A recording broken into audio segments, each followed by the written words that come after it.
Fala, lasanheiro e lasanheira, tudo certo com vocês? Eu me chamo Alexandre, esse é o primeiro vídeo do canal. Eu vim um pouco hoje para contar um pouco da minha história, para falar desse cara aqui. E eu vim me apresentar primeiramente. Moro no Rio Grande do Sul, tá? Mais precisamente na cidade de Arroio do Meio aqui.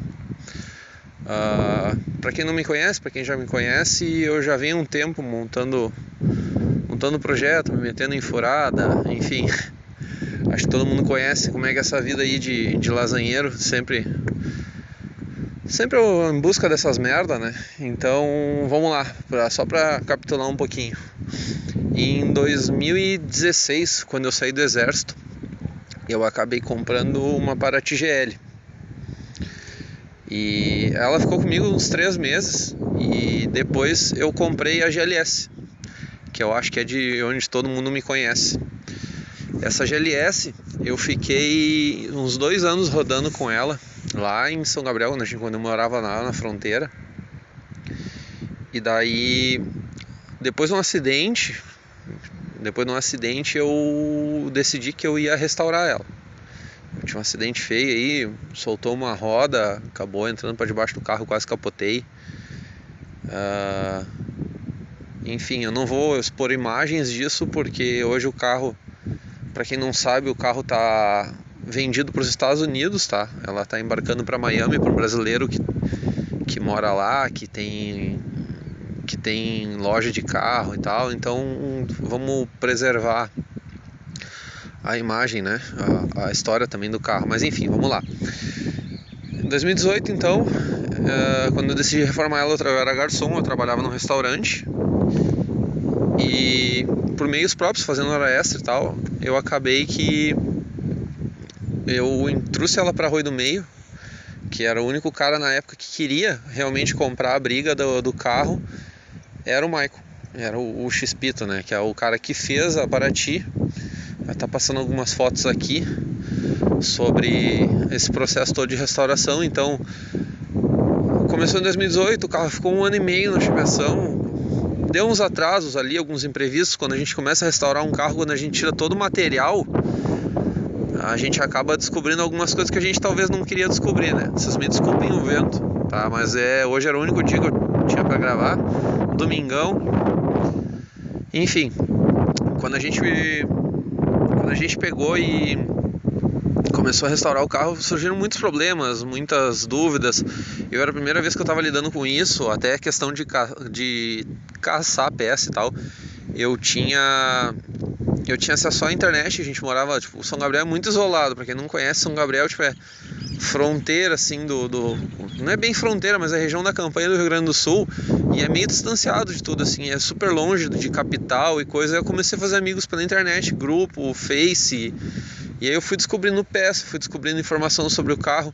Depois a gente descobriu que a Paraty era uma GLS legítima, né? Então, só que na época o carro tava com banco de couro, e não era nem os Recaro da GLS, era tipo banco de couro de CL, cartão de porta de CL. Então eu comecei a correr atrás das peças, comprei Recaro, comprei roda, cartão de porta, forração, e eu fui juntando as peças quebra-cabeça até que um dia o carro ficou pronto.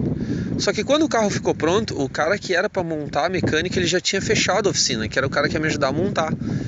E o carro foi para casa exatamente desse jeito.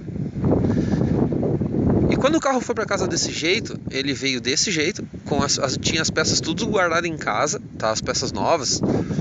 E os baldes vieram tudo num parafuso assim, tipo, ó, te vira, sabe? Vai e começa do zero. Então a partir daí começou todo um quebra-cabeça. O carro veio para casa em outubro, acho que metade de outubro, isso de 2019, outubro de 2019. E aí eu comecei a montar, separar a peça, correr atrás das peças. Eu fiz um curso de elétrica automotiva para poder fazer a elétrica do carro, que não tinha quem fizesse. Enfim, eu baixei a cabeça, corri atrás de conhecimento. Eu fui procurando conhecer sobre o carro, conhecer sobre as coisas as peculiaridades do carro. Então, enfim, depois de todo esse processo de aprendizagem, eu acabei começando a montar em casa. Então o carro ficou de outubro até final de fevereiro, mais ou menos, montando em casa. Quando eu comecei a fazer as primeiras montagens e tal, o carro começou a andar pra rua, começou muitos outros desafios de fazer o carro andar tudo certinho. E aí nos dias dos namorados de 2019, 2020, eu não me lembro de certo as datas, porque faz um tempo, tá? Foi um processo muito longo. Um amigo meu bateu uma GLS que era totalmente lacrada e ele quis vender por peça. E aí obviamente a gente conversou, conversa vai, conversa vem. Eu fui lá e peguei a maioria da GLS e trouxe pra casa. Então daí me deu uma oportunidade muito boa de, tipo, eu tinha muita peça que eu não tinha antes. Por exemplo, carpete elétrica, parte de ar-condicionado. Isso tudo que eu teria que correr atrás me facilitou muito a minha vida, tá?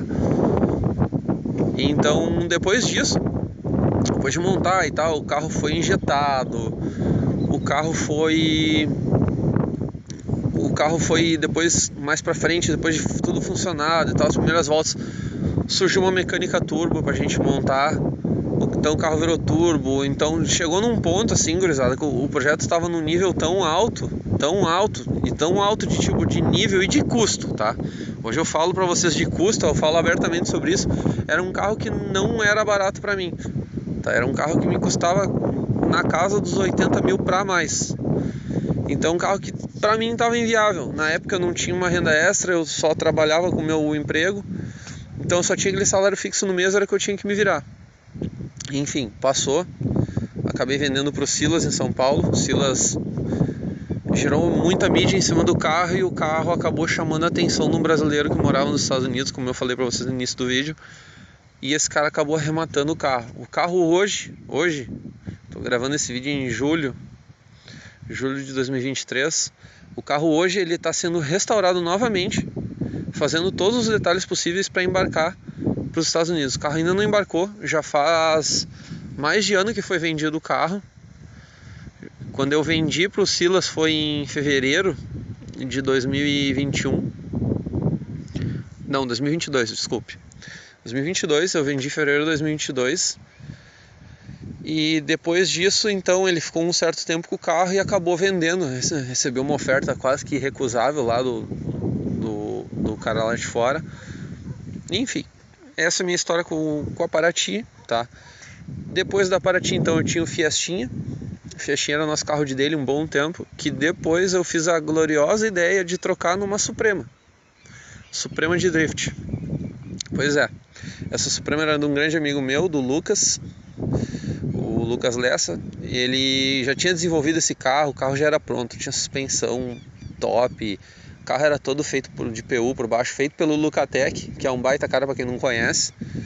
O cara aí, os motores mais renomados aí da Turismo.4. E esse carro acabou vindo nas minhas mãos. Na época eu troquei pelo dele, baita ideia, né? Não preciso nem dizer que a patroa queria me matar. Mas esse carro me ensinou muito sobre o drift. Eu era um cara que curtiu o drift desde 2015, 2016, quando o drift começou a aparecer com campeonato, na cena. Eu conheci o drift pelo Bruno Bar. Muita gente não sabe disso, mas eu conheci o drift pelo Bruno Bar, naqueles vídeos que ele saía com 350Z na rua, e eu comecei a gostar daquilo ali. Eu já acompanhava a Fórmula Drift, mas nunca tinha visto o drift brasileiro. E então, após isso, alguns anos, eu vim acompanhando, até que eu tive o meu primeiro contato com o meu carro de drift, né? E que isso foi em julho de 2022, tá? Eu fiquei cerca de um mês e pouco com o carro, andando aqui perto até na rua, fazendo merda na rua. Eu me esporretei num poste, andando na chuva aí. Então errei em calibragem, tudo, me excedi, quis tirar mais do carro do que devia, enfim. Fiquei meio ano correndo atrás. E aí muita briga em casa por causa disso. Imagina, eu tinha trocado dele num carro que era tipo uma lasanha. Aí vem, né, toda a explicação da história. E acabei macetando a lasanha no poste. E daí foi só pra trás, gurizada. Enfim, depois de muita briga em casa, muita conversa, a gente tentou chegar num acordo. Eu acabei vendendo a Suprema. vendi a Suprema e peguei a Passat Turbo. A Passat ficou com nós um tempo aí, pós-quebras, gastos e tal. Eu não estava muito bem financeiramente também, estava recém me recuperando do fato da Suprema, né? E aí eu e a patroa chegamos num acordo. Então eu vou vender a Suprema, eu vou pegar um carro de daily para nós e eu vou pegar um Chevette, que aqui está, que era o acordo desde o início. Porém, logo que a gente pegou a Passat, não tinha aparecido este cara aqui. Só que 2 dias depois de eu ter pegado a Passat, esse cara aqui tinha aparecido pra mim. Um amigo meu ia comprar de um parente. E só que eu fazia 2 dias que eu tinha pegado a Passat. E aí tinha toda aquela questão de transferência e tal, gasto, revisão, conhecer o carro de dia a dia, enfim. Eu fiquei namorando esse cara uns 3 meses, tá? O Buddy, chama ele Buddy, meu parceiro. Então eu fiquei esperando por esse carro uns 3 meses, até que um dia eu fiz a oferta pro cara. Eu quero muito carro, tal, não tenho dinheiro à vista, mas eu posso te pagar parceladinho. Olha aqui onde é que nós estamos. Lasanheiro.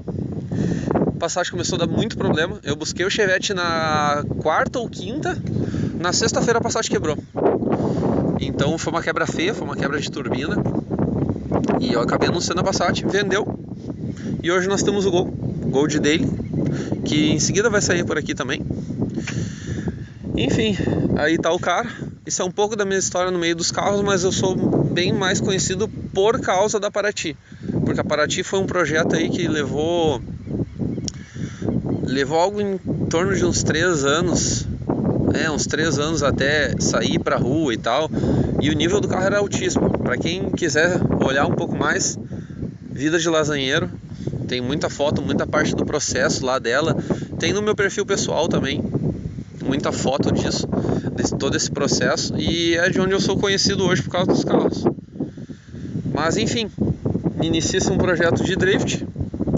A gente não vai mexer muito, não é a intenção, né? Já aprendemos que não dá pra brincar com o daily tem que ser confiável. E enfim, o Gol me entrou no negócio. Eu só vou fazer uma conclusão agora. O Gol me entrou no negócio porque hoje o Gol tem um motor 2.0 forjado, tá? Tem um AP 2.0 forjado. Pra quem não sabe, esse cara aqui já é AP. Então aquele 2.0 forjado vai vir pra cá, porque o intuito desse carro vai ser somente pista. E aqui nós temos 1.8 original, um AP, e vamos jogar no Gol, que já tem injeção eletrônica. Vamos deixar a injeção eletrônica no Gol e tornar esse cara 100% pista. Enfim, esse é o projeto do canal. Acho que a apresentação tá válida. Enfim, esse é o nosso cara. Vocês vão ver ele bastante por aqui. Talvez eu veja o Gol, vejo um pouquinho, mas não sempre. Mas quem mais vai aparecer é esse cara aqui. E nós vamos gravar muito vídeo de manutenção, de upgrade, de melhorias, tanto para o drift quanto para as outras coisas, enfim. É isso aí, gurizada. Esse foi meu vídeo de apresentação, um vídeo curto, provavelmente vai ser sem edição esse vídeo. E só para me apresentar mesmo, para ter o primeiro vídeo do canal. E toda aquela coisa, se inscreve, joia, enfim. É isso aí, gurizada. Valeu, é nóis.